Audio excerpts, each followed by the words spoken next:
Alors notre territoire est un territoire qui a un joyau, un littoral donc extrêmement valorisant du point de vue touristique, mais qui est aussi d'une grande fragilité. On a évidemment des territoires qui sont soumis au risque d'inondation, notamment les communes qui sont le long de la vallée de la Somme, dont Abbeville bien entendu, et également des communes côtières qui, elles, subissent l'érosion et des risques de submersion. C'est bien sûr Cailleux-sur-Mer, et puis c'est le site de la ville d'Ault qui est extrêmement soumis au recul de la côte.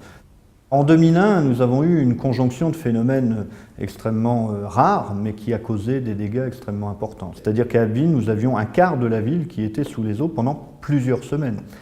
Donc les difficultés qu'il a fallu gérer, c'est évidemment la mise en protection de ces populations, mais c'est également réfléchir très vite à comment faire pour éviter que des inondations de cette ampleur et de cette durée ne se reproduisent.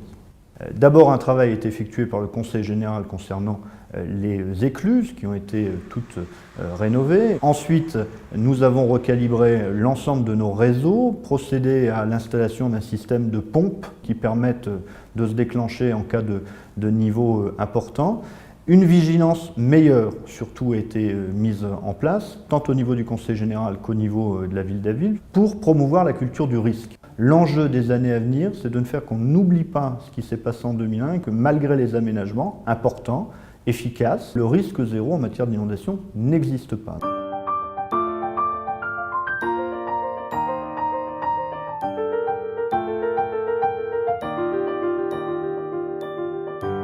La particularité des bâchons de Cailleux, c'est d'être protégé par un cordon naturel de galets. Cette digue protège un territoire de 4500 hectares, composé de zones bâties, non bâties, zones agricoles, zones de chasse. Ce territoire est sous le niveau de la mer quand vous avez des mers de très haut coefficient. Donc on pourrait avoir une invasion de la mer par submersion ou par brèche. En février 90, nous avons eu un phénomène de surcote, de vent fort, et d'une digue qui était pas entretenue. Une brèche s'est créée, et là nous avons eu invasion de la mer dans le territoire sur au moins 2000 hectares. Ce qui a été mis en place en premier, c'est que la digue a été restaurée. On a fait 80 épis, et donc là on en refait 24 devant Cailleux, afin de consolider ce cordon de galets, de le maintenir proportionnellement bien adapté aux assauts de la mer, et de contrôler la libre circulation des galets. Des stocks de cailloux sont mis en place pour pouvoir colmater s'il y a submersion. Après, un plan hors sec a été mis en place par la sous-préfecture et par le préfet en cas de problème.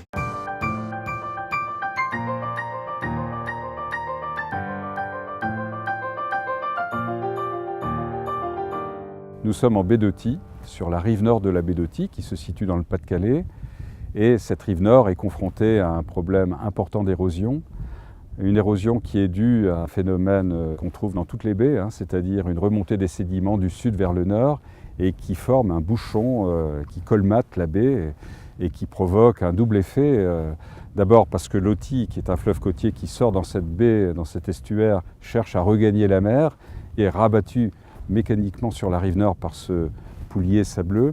Et puis d'autre part, la mer qui doit rentrer dans la baie est de plus en plus dans un goulot tellement étroit que ça crée une forte pression qui aussi entame le cordon dunaire de manière importante. Il n'y a pas eu vraiment de gros travaux menés depuis plusieurs années maintenant. Lutter contre cet ensablement, préserver la maritimité de la baie aurait pour nous trois effets très positifs et durables. Tout d'abord, de garder un écosystème qui est d'une richesse exceptionnelle. Et puis, c'est un lieu où il y a de très nombreux usages.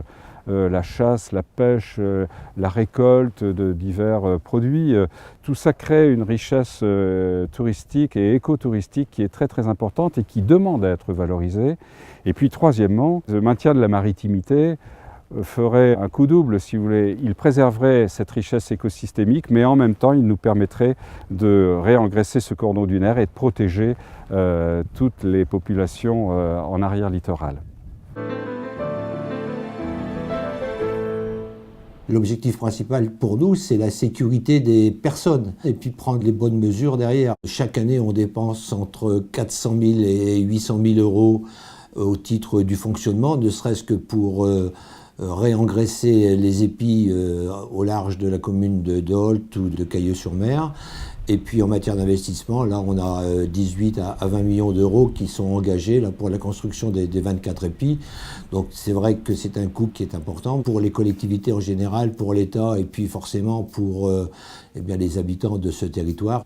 L'objectif, c'est de mettre en place un plan d'action et de prévention des inondations avec tous les acteurs du territoire, avec la communauté de communes d'Opale Sud, avec le syndicat mixte et les 18 communes de la Côte-Picarde, et puis aussi avec une partie des communes situées en Normandie. On a déjà engagé une très large concertation pour mettre au point ce plan d'action et de prévention des inondations. Nous allons présenter en 2015 un programme d'action après cette large opération de concertation qui a démarré là, avec les élus du territoire, les partenaires, des scientifiques et puis aussi il y a des gens qui connaissent très bien le territoire. L'opportunité que j'y vois, c'est de consolider l'existant et puis aussi de développer une nouvelle économie sur le territoire.